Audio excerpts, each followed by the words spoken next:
आपने कई सारी ऐसी फिल्म देखी होगी जिसमें भारत की संपन्नता को दिखाया गया होगा, जिससे आप सहज ही अंदाजा लगा सकते हैं कि आखिर क्यों भारत को सोने की चिड़िया कहा जाता था। कहा जाता है कि यहाँ की जमीन सोना उगलती थी, लेकिन अगर मैं कहूँ कि यहाँ की जमीन ही नहीं, यहाँ की नदियों में सोना बहता है, तो क्या आप यकीन कर लेंगे?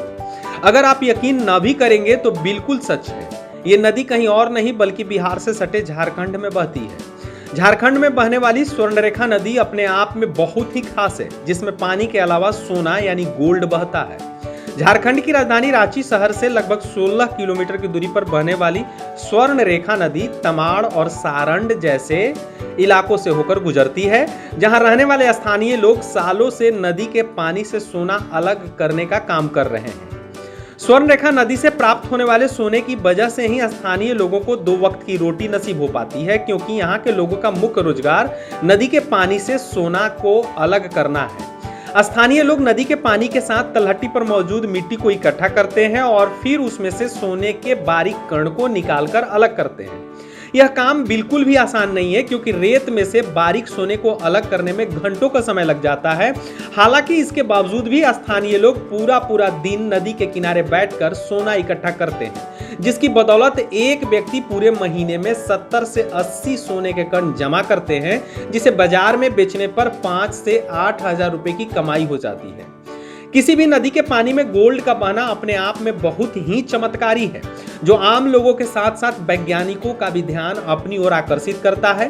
स्वर्णरेखा नदी पर वैज्ञानिक कई तरह के शोध कर चुके हैं, लेकिन अब तक इस बात को स्पष्ट कारण पता नहीं लगा पाए हैं कि आखिर नदी में सोना क्यों बहता है और ये आता कहां से। हालांकि वैज्ञानिक यह तर्क देते हैं कि स्वर्णरेखा नदी विभिन्न चट्टानों से टकराकर गुजरती है, जिसकी वजह से उसके पानी में सोने के कण मिक्स हो जाते हैं। स्वर्णरेखा नदी की लंबाई 474 किलोमीटर है, जो झारखंड से निकलकर पश्चिम बंगाल और उड़ीसा में बहती है और आखिर में बंगाल की खाड़ी में जाकर मिल जाती है। यह नदी अपने रास्ते में किसी दूसरी नदी के साथ नहीं मिलती, जिसकी वजह से इसके पानी में मौजूद सोने के कण बरकरार रहते हैं। हालांकि स्वर्णरेखा की सहायक नदी करकरी में इसका थोड़ा बहुत पानी मिल जाता है, जिसकी वजह से करकरी नदी में भी सोने के कुछ कण पाए जाते हैं।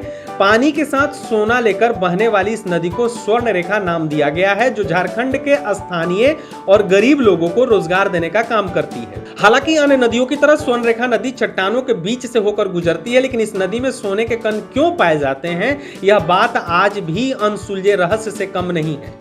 लाइव सिटीज के लिए गोविंद सिंह की रिपोर्ट।